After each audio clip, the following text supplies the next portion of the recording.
अस्सलाम वालेकुम नाजरीन, मैं इरफान जुनेजो। आज हमारे साथ हैं सारंगुल कुंबर साहब, थैंक यू।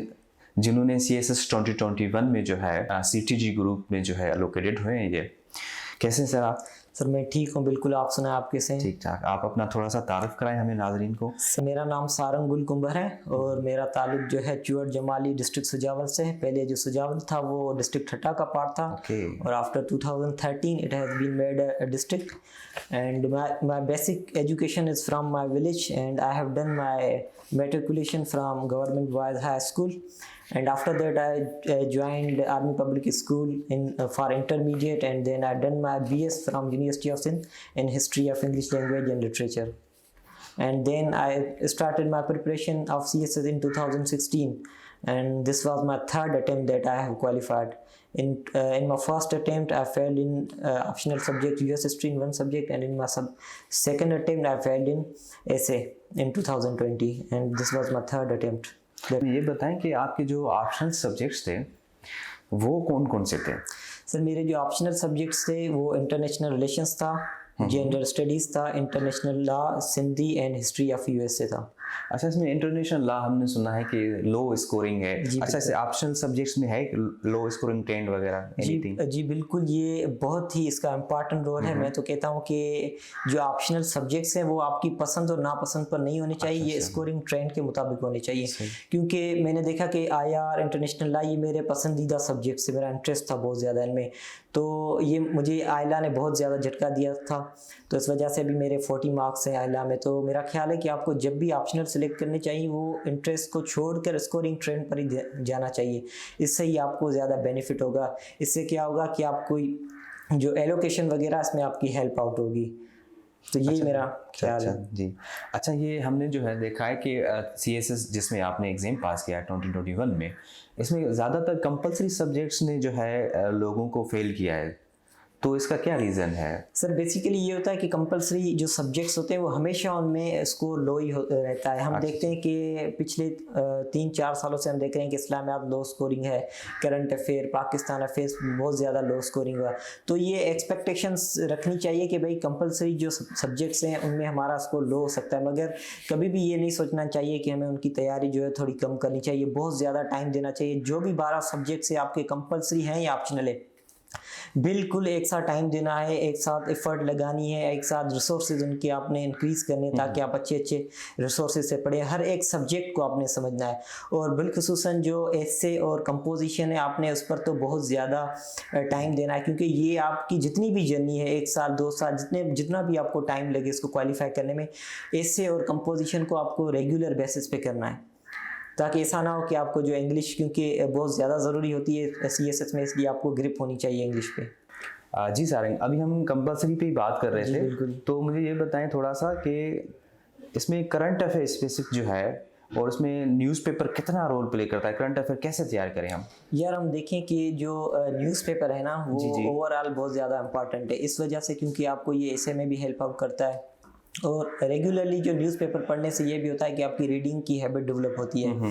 और उसके अलावा करंट अफेयर पे आप अपडेट रहते हैं, क्योंकि करंट अफेयर बनाने के लिए हम जो देखते हैं कि ओवरऑल आपका GK अच्छा होना चाहिए, कि पास्ट की हिस्ट्री होनी चाहिए, पास्ट के जो इवेंट्स हैं वो कैसे रहे हैं। और उसके अलावा जो न्यूज़पेपर में रेगुलरली इवेंट्स होते हैं तो उसको आप एक लिंक करते हैं चीज़ों को, और आप अच्छा करके पेश करते हैं। क्योंकि हम अगर देखें, आपने एक सवाल लिखना है किसी भी टॉपिक के बारे में, तो अगर आप उसको पास की जो बुक्स से आप उनको रेफरेंस देंगे और फिर उसको लिंक करेंगे करंट अफेयर जो न्यूज़पेपर वगैरह होते हैं उससे रेफर करेंगे, तो उस आपका बेहतर होगा। और उसके अलावा जो ये है कि जो इम्पॉर्टेंट हमारे थिंक टैंक्स हैं पाकिस्तान में और इंटरनेशनल भी हैं जितने भी, उनके भी आपको जब करंट अफेयर का पेपर करीब हो तो आपको उनसे भी जो टॉपिक्स है वो बनाने चाहिए, ताकि वो आपके जो क्वेश्चन है वो बहुत ज़्यादा अच्छे बेहतर हो।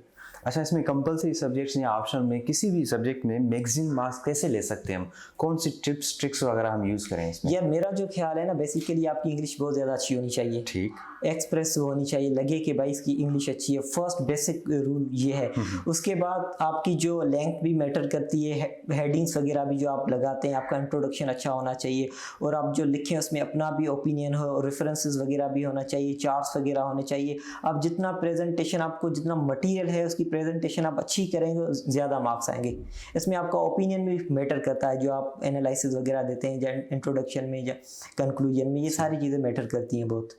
अच्छा, आपने ऐसे कौन सा अटेम्प्ट किया था? सर मैंने जो ऐसे किया था वो ग्लोबलाइजेशन का अटेम्प्ट किया था, क्योंकि वो मेरे ख्याल से थोड़ा आसान भी था और मैंने इस पर ज़्यादा पढ़ा हुआ था, क्योंकि कोविड की वजह से ग्लोबलाइजेशन को बहुत ज़्यादा थ्रेट था, तो इसकी वजह से मैंने कोई 12 से 15 दिन लगातार इस पर रिसर्च करके उसको पढ़ा था, तो इसलिए ये मेरे लिए बहुत ही आसान था और मैंने इसे ईजीली हल किया था। अच्छा, हम कैसे ये गेस कर सकते हैं कि इस साल कौन सा ऐसे आने वाला है, इसमें कोई टॉपिक्स वगैरह? सर क्योंकि मैंने जैसे बात की कि न्यूज़पेपर बहुत ज़्यादा इंपॉर्टेंट होता है, कि सही। ट्रेंड्स आपको पता चलते कौन से ट्रेंड्स अभी चल रहे हैं, तो इस वजह से आपको इजीली 8 से 10 टॉपिक्स जो है ना आइडिया हो जाता है कि भाई ये सारे डेवलपमेंट्स हैं, इंपॉर्टेंट है, इस वजह से यहाँ से आइडिया लग जाता है। अच्छा, ठीक है। अच्छा, ऐसे के बाद हम अमूमन जो है इंग्लिश कंपोजिशन, तो वो बच्चों को जो है ना, कैंडिडेट्स जो है हमारे, उनको ज़्यादा डिफ़िकल्टी होती है इस एस्पिरेंट्स को। बिल्कुल। तो आप वो कैसे हम टैकल कर सकते हैं? बेसिकली ये कि इंग्लिश क्योंकि ग्रामर वगैरह है, इसलिए आपको पहले तो मेंटर ज्वाइन करना चाहिए बेसिक्स सीखने के लिए। उसके बाद ये है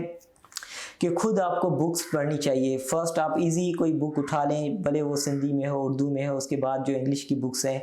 और मैं ये कहता हूँ कि आपको डिक्शन जो वोकैबलरी है उस पर ज़्यादा काम करना चाहिए, क्योंकि वो बहुत ज़्यादा रोल प्ले करती है लिखने में। तो उसके लिए ऑक्सफोर्ड की जो डिक्शनरी है एडवांस लर्नर्स, वो बिल्कुल यूज़ करनी चाहिए।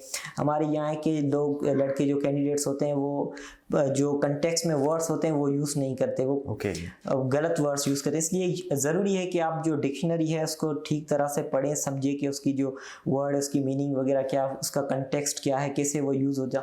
इसलिए ये आपको सारी चीज़ें ज़हन में रखनी चाहिए। अच्छा, ये ऐसे के बारे में कहते हैं कि उसकी कोई लिमिट वगैरह होती है, क्या इसमें ज़रूरी है कि हमें अकॉर्डिंग टू द इंस्ट्रक्शन जो दी होती है एग्जामिनर की, उसके हिसाब से लिखें, या कम ज़्यादा भी वर्ड्स लिख सकते हैं? यार मेरा जो ख्याल है ना, कम ज़्यादा इतने भी कम नहीं होने चाहिए। एटलीस्ट के आपके जो 15 to 2000 जो वर्ड्स हैं वहाँ तक आपकी लिमिट होनी चाहिए, इतना आपको लिखना चाहिए, इतनी आपकी राइटिंग अच्छी होनी चाहिए। ऐसा ना हो कि आपके 1000 से भी कम वर्ड्स हो तो आप एक्सपेक्ट करें पास है, ये मुश्किल है थोड़ा। जो इंस्ट्रक्शंस हैं उनको आपको लाजमन फॉलो करना है। अच्छा, अब दिन में कितना टाइम पढ़ते थे तकरीबन? कोई टाइम टेबल वगैरह आपने बनाई थी? यार मेरा टाइम टेबल थोड़ा रिलैक्स था, क्यों मैं सुबह स्टार्ट करता था 8 से या 9 से, फिर 2 बजे से, फिर 4 से रात को 8 बजे तक, फिर रात को 9 से रात को 12 बजे तक।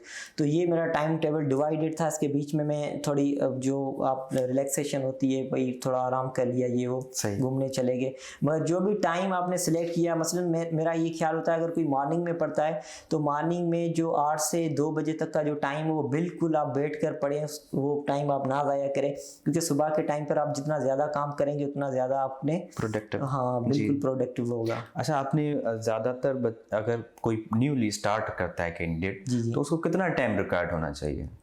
यार ये डिपेंड करता है बंदे की स्टेमिना कितनी है, और ये ज़रूरी नहीं है आप अपना बिल्कुल आप अपने आपको टेंशन देकर ज़्यादा सारा दिन पढ़ें, सारी रात पढ़ें, फिर ऐसा हो कि आप टायर हो जाए। ये नहीं करना चाहिए, रिलैक्स होकर काम करें। आप देखें अगर आपकी जो बेसिक्स हैं वो वीक है तो आप स्लोली इस पर काम करें, और जब आपको ये फील हो कि भाई अब मेरा जो काम बहुत ज़्यादा अच्छा हो गया तो फिर आप उसमें ज़्यादा एफर्ट्स लगाएं।